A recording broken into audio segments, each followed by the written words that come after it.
যদি তেওঁলোকে যুদ্ধ ঘোষণা কৰে আমিও যুদ্ধ কৰিবলৈ সাজু আছো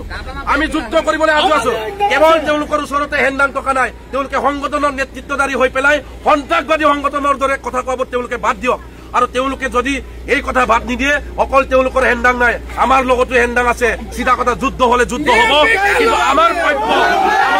কেতিয়াও আমি এৰি দিয়া নহব আৰু আমাৰ অধিকাৰ সাংবিধানিক অধিকাৰ আমি কেতিয়াও এইখিনি এৰি দিয়া নহব আমাৰ সিধা কথা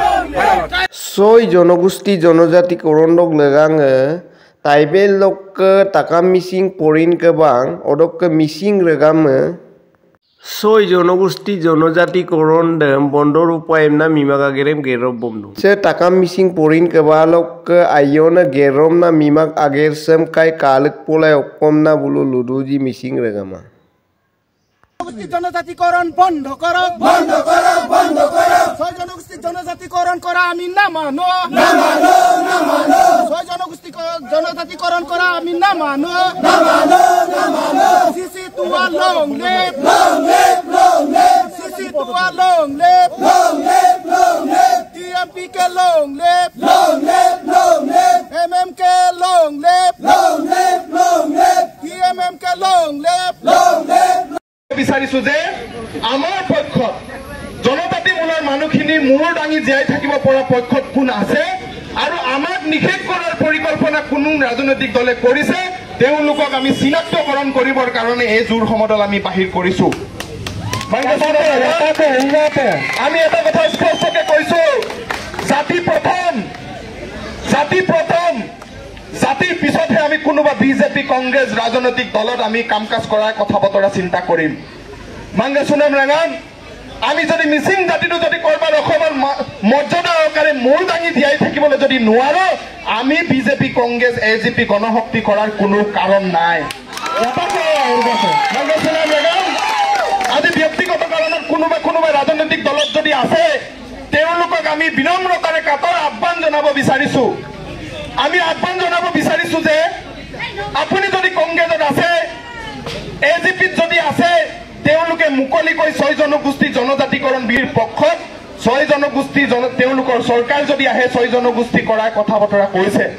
আমি স্পষ্টকে ক'ব বিচাৰিছো আপোনালোকক আৰু লগতে অনুৰোধ জনাইছো জাতীয় সংগঠনৰ ফালৰ পৰা যে আপোনালোকৰ দলৰ মুৰব্বী গৌৰৱ গগৈ অতুল বৰা ডাঙৰীয়াক আপোনালোকে অনুৰোধ জনাব লাগে আমি মিচিং মানুহ জনজাতি মানুহ হিচাপে আমি প্ৰথম তাৰ পিছত আমি কংগ্ৰেছ বা এজিপি হ'ব পাৰিম ছাৰ আমি এটা কথা স্পষ্টকে কৈ দিব লাগে আপোনালোকে যদি ছয় জনগোষ্ঠী জনজাতিকৰণৰ পক্ষত যদি আছে আমি এজিপি আৰু কংগ্ৰেছত কোনোদিন আমি নাথাকো এই কথা স্পষ্ট কৰি দিব লাগে কালিলৈ অসম চৰকাৰে যি ছয় জনগোষ্ঠীক এটা এডভান্স কমিউনিটি যিসকলক আমি এডভান্স কমিউনিটি বুলি কওঁ যিসকলে অসমক 6 বছৰ ৰাজত্ব কৰা এটা জাতীয়তাৰ অন্তৰ্ভুক্ত হৈ আছে এই জাতিসকলে আজি যি ধৰণে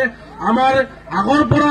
ভাৰতীয় সংবিধানত অনুবিষ্ট হৈ থকা জনজাতিসকলক ধ্বংস কৰিবৰ কাৰণে তেখেতসকলে যি ধৰণে এটা ব্যৱস্থা ৰচনা কৰিছে তাৰ লগত অসম চৰকাৰো অন্তৰ্ভুক্ত হৈ পেলাই কেৱল ৰাজনৈতিক স্বাৰ্থত এই জনসাধাৰণসকলক ধ্বংস কৰাৰ ব্যৱস্থা কৰিছে তাৰ সেই ব্যৱস্থাৰ বিৰুদ্ধে আজি প্ৰত্যেকটো আমাৰ ট্ৰাইবেল গাঁওসমূহত আজি এনে ধৰণৰ জোৰ সমদল কৰিছে আৰু সেই জোৰ সমদলৰ যোগেদি আমি এটা স্পষ্ট কথা ঘোষণা কৰিব বিচাৰিছো